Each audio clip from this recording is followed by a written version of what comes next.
Pagkatapos po ng misa, ay di lamesa. Ito po, ayan oh. Ang daming pagkain. At nag-barbecue pa ng baboy, isang buo. Ang laki.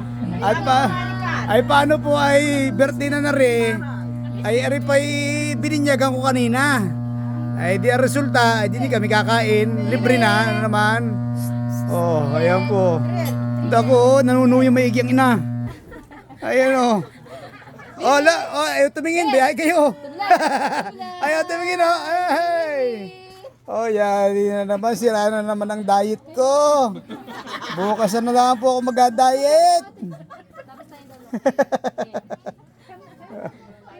Oh, tingnan po ninyo din, kakaiba ho aming lamisa. Oh. Magandang dekorasyon. Oh, mabuti na lang at di bumagyo. Ay, mga saging na sana, dahon na saging na rin, wala sana rin. Ah, yun oh, daming dahon oh. Oh, ganda ng dekorasyon.